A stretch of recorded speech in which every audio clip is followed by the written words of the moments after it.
Ito na nga po yung araw na dinalo ko yung panganay na kapatid nila Papa na merong malubhang kalagayan. Pagkagising ko nga po ng umaga ay pinakain ko na muna yung mga alaga kong hayop dito sa bukid. At maaga na nga rin po akong nagluto ng para sa umagahan ko dahil maaga nga akong aalis para magbayad ng kuryente para maikabit na nga. Hindi kasi pwedeng magtagal na wala nga akong kuryente dito sa bukid dahil alam nyo naman po na nasa vlogging ako at araw-araw kailangan ko makapag-upload ng video. Dahil malago at gumagapang na ngayon tumubong patola at ampalaya dito sa gilid ng kusina kaya ayan, lalagyan ko na nga rin ng balag. At ito nga yung gagamitin ko, yung nabili ko sa Ledor Plant Bodies. Ang ganda nga nito kasi hindi na tayo gaanong mahihirapan at ikakabit na nga lang natin ay meron ng gapangan yung mga tanim nating gulay. Okay nga ito para sa akin lalo na't mahilig ako magtanim-tanim. Kung ganito nga yung mga gagamitin ko sa mga tanim kong gumagapang na gulay ay mas mapapagaan nga yung trabaho ko dito sa bukid. Dati kasi ang ginagawa kong gapangan ng mga tanim ko ay kawayan lang. Kung hindi ko pa nga alam na meron palang mabibiling ganito sa online. Naku, hindi rin kaya biro manguha ng kawayan tapos bibiakin mo pa nga yun ng maliliit. Kung may mga tanim nga rin po kayo sa bakuran nyo at wala pa nga yung gapangan at malayo nga ang kuhanan ng kawayan sa inyo, pwede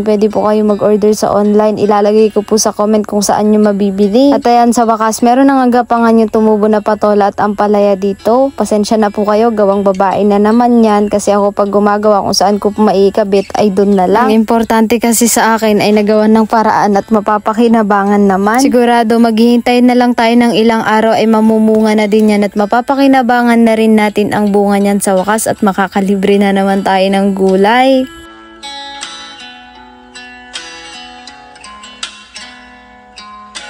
Nagsuga na nga rin ako ng mga kambing ko bago ako umalis. Nakakatuwa lang ngayon dahil kahit papano ay dumadami na ulit itong mga alaga kong kambing. Noong 2023 nga po ay bumili ako ng 2 inahin. Ang budget ko po nun sa 2 inahin ay 11K. Galing nga po yun sa sahod ko nung nangangatulong pa ako. At naisip ko nga na ibili na lang yun ng kambing dahil aalis na nga rin ako nun sa trabaho ko at lilipat na nga ako sa Jollibee. Yung pera ko nga na yun na natitira ay gusto ko pa nga yun madagdagan o gawing puhunan. Kaya ibinili ko nga ng kambing at dahil mabilis ngang dumami ang kambing at paglipas nga ng lampas 2 taon ay naging 31 heads nga sila agad. O diba, napakabilis ngang dumami ng kambing. Kaya nga ganun sila kabilis dumami dahil yung nabili ko ngang inahin ay napakasipag ng mga anak. Ang kagandahan pa nga sa nabili kong kambing ay halos lahat ng naging anak niya ay puro babae kaya mabilis dumami. Pagtapos nga ng mga gawain ko sa bukid, nagpunta naman ako dito sa Orelco para magbayad nga ng bill ng kuryente namin dahil nga naputulan kami sa bukid. At pagpasok ko nga dito, bigla nga may tumawag sa akin na Aunt TV at nakilala nga ako. Grabe, masaya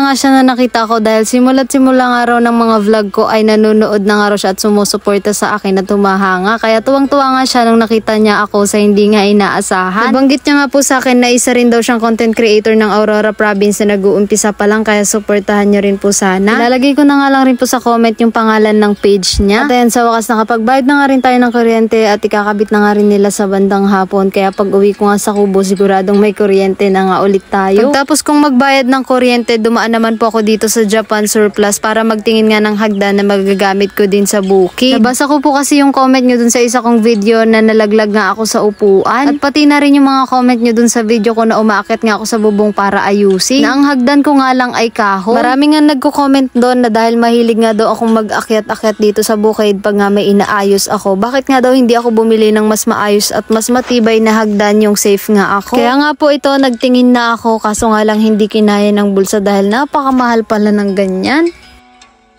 At tignan nyo, natuwa nga ako dito sa nakita ko na washing na meron ng kasamang dryer. Napakaliit nga lang nito pero tignan nyo naman, dalawahan na nga. Pag nga po pala gusto nyo bumili ng ganito kaliit na washing na meron ng kasamang dryer, hanapin nyo lang po ang Japan Surplus dito sa palengke ng Baler. At tanungin nyo lang po kung saan ang pwesto ni Tatay Miguel na nagtitinda ng mga Japan Surplus. Nasa 1.5 nga lang din daw ang presyo nitong washing na to dito sa kanya. O diba, napakamura lang kaya dito na kayo bumili kapag nga naghahanap kayo ng ganito. Bali, nasa 4 na piraso na nga lang daw yung washing niya dito kaya unahan na nga lang raw sa mga gustong bumili. At napansin ko nga rin po dito yung display ni Tatay na butane. Meron nga rin siyang tinitinda na alala ko may mga nagtatanong nga sa akin kung saan ko daw nabili yung ginagamit kong butane sa bukid. Bali sa online ko nga po yung nabili pero kung gusto nyo nga pong makabili ng personal eto dito nga po kay Tatay. May nakita nga rin akong tools dito at tinanong ko nga ito kay Tatay kung magkano. Sabi niya nga ay 200 pesos na lang daw. Grabe, napakamura kaya talagang nagtaka nga ako at tinanong ko siya bakit ganun kamura. Sabi niya nga ay dahil dahil nabasa daw at ayan kinalawang nga. Sobrang nanghinayang nga ako kung mapupunta pa ito sa iba kaya binili ko na agad. Naku, pag nabili nga ito hindi na ako makakahanap ng ganito kamura na kompleto na. Gagamit ko rin kasi ito sa bukid lalo na't mahilig din ako mag-ayos-ayos. Pag nga po pala naghahanap kayo ng mga ganitong tools, meron din tinitinda si tatay dito nga kayo makakabili. At pag naghahanap din kayo ng mura at galing sa surplus na gitara, ito meron din siya ditong tinitinda. Dumiretso na nga din po ako dito sa bilihan ng lugaw dahil bibilhan ko nga yung dadalawin kong tiyuhin namin. Pero may nakapagsabi nga na hindi na raw nakakakain si tiyo pero bumili pa rin ako baka sakaling mapakain ko nga. At bumili na rin ako ng buko juice na malamig na malamig. Paglipas nga ng ilang minuto ay nakarating na rin ako dito sa kubo niya kung saan nga siya inilagay. Kasi nyo na nagsusot nga ako dito ng face mask na merong palaman nga ng dahon ng guyabano. Kasi sabi nga nung nagbabantay sa kanya ay baka hindi ko raw kayanin yung amoy ni tiyo. Dahil si tiyo nga raw po ay naaagnas na raw yung maselang bahagi ng katawan niya. Pagbungad ko nga po dito sa kubo niya ay naamoy ko na agad yung hindi ka nais-nais na amoy. Tama nga po sila nang sinabi na iba talaga ang amoy ng nabubulok na hayop sa nabubulok na katawan ng tao. Pagpasok ko nga po dito sa kubo ni tiyo ay nakita ko nga siya na nakahiga dito at hindi na nga rin daw siya makabangon dahil wala na nga rin malay yung kalahating parte ng katawan niya. At dito nilapitan ko na nga siya para kausapin at nag-bless nga muna ako. Balik inalakihan na nga rin namin yan na mag-bless nga muna kami sa mga magulang namin o sa mga tiyo at tiyahin pagkakarating namin. At dito ay sinubukan ko na nga siyang kausapin kung makakapagsalita pa nga siya at kinamusta ko nga. Medyo hirap na nga siya sa pagsasalita, halos hindi na nga rin makapagsalita at ayan sinusubukan ko nga siyang subuan ng lugaw. Medyo naiibukan niya pa naman yung bibig niya kaso nga lang hirap na siyang lumunog. Inaas nga muna namin ni Ate Joy yung una niya. Sa Ate Joy nga po pala ay anak ni Tiyo Vincent. Siya nga ang nag-aasikaso at nag-aalaga kay Tiyo sa araw-araw na ganitong kalagayan niya. Ito nga po pala yung kubo na kinalalagyan ni Tiyo at yung kubo nga raw po na yan ay dating kulungan ng manok. Bali nilinisan nga lang daw nila para mailagay nila dito si Tiyo. At kung mapapansin nyo, itong kubo na to ay medyo may kalayuan sa bahayan. Sinadya po talaga nila na ilagay si Tiyo Vincent sa medyo malayo sa bahayan. Dahil nga po sa naagnas na parte ng katawan ni Tiyo ay nagdudulot nga yun ng hindi ka nais-nais na amoy na hindi nga rin ligtas para sa iba. Ito nga po yung loob ng kubo na kinalalagyan niya at nabanggit ko nga po na dating kulungan ito ng manok pero nilinis naman po nila. Sa mga nagsasabi nga po pala sa comment na ba't hindi dinala si Tiyo sa ospital. Dinala na po nila sa ospital kaso nga lang ay tinanggihan dahil sobrang lala na nga raw nung sakit ni Tiyo. Meron nga daw po siyang sakit na tinatawag na chronic kidney disease o pang matagalang paghina ng mga kidney na hanggang ngayon ay wala pang natutuklasang panglunas. Totoo po ba yun na wala pang panglunas sa chronic kidney disease? Baka po meron kayong ideya na gamot sa ganong sakit. Pwede po kayo mag-comment dito para alam po namin baka sakali pong magamot pa namin si Tiyo. Dito nga sinusubukan ko ulit siyang pakainin para kahit papano ay maraming mailaman sa tiyan niya at mabawi niya nga yung ilang araw na hindi siya kumain. Natutuwa nga ako dito dahil kahit papano ay lumalaban rin siya at pinipilit niyang makakain. Saktong-sakto nga itong binili ko na buko juice ay sobrang lamig at nagyelo pa nga. Ito raw yung hinahanap niya at gustong-gusto niyang mainom. Nakakaawa nga si Tiyo at hindi ko rin alam yung mararamdaman ko nung habang pinapakain ko nga siya at nakita ko nga yung loob ng bibig niya. Parang nabubulok na nga rin yung dila niya. Sobrang payat na nga rin ang katawan ni Tiyo. Ibang-iba nga sa dating katawan niya. Pero sobrang sakit talaga ng nararamdaman ni Tiyo. Parang ako nga yung nakakaramdam ng sakit pag naiisip ko nga yung nabubulok na parte ng katawan niya. Bali hindi na nga rin daw dumudumi si Tiyo at yung tumutulong nga dyan sa ilalim ng higaan niya ayun nga daw yung nabubulok na parte ng katawan niya. Pasensya na nga po pala sa pasintabi sa mga kumakain. At pasensya na rin po kayo kung ginawa ko po itong video na to at nag-post po ako ng picture namin at naghihingi po ako ng tulong sa inyo. Marami nga rin po naghihingi ng tulong sa akin dahil vlogger ako at akala nila ay kumikita na ako ng malaki. Ang totoo po niya na hindi pa ganun kalaki at kulang na kulang pa rin sa lahat ng pangangailangan ko at alam nyo naman po na mag-isa ko lang rin nagsusumika para mapunuan lahat ng pangangailangan ko sa araw-araw. Pero alam nyo naman po na hanggat kaya ko pang punuan ay hindi ako aasa sa iba. Siguro po bilang vlogger na kapamilya ni Tiyo na hindi pa ganun kalaki ang kinikita, nakakatulong po ako kay Tiyo pero alam kong hindi pa sasapat anumang mangyari sa kanya. Kaya naisip ko po na para mas makatulong ako kay Tiyo ay gamitin na lang po itong pagbablog ko. Na mag-post po ako ng tungkol sa kalagayan niya ngayon at magbaka sakali na humingi ng tulong sa mga sumusuporta sa ANTV. Nga po pala kung saan pa namin gagamitin yung malilikom namin na tulong mula sa inyo ay gagamitin po yun sa magiging burol ni Tiyo. Pinaghahandaan na rin po kasi ng mga anak niya yun ngayon dahil yun nga ang sabi niya na malapit na raw siyang mawala. At wala nga raw silang pagkuhan at hindi nila alam kung sinong tutulong sa kanila. Kaya ginawa ko po itong video na to dahil ang purpose ko po ay para makatulong sa kanila. Kaya maraming salamat po sa lahat ng tutulong at tumulong. Huwag po kayong mag-alala dahil sisiguraduhin ko po na mapupunta lahat ng itinulong nyo kay Tiyo.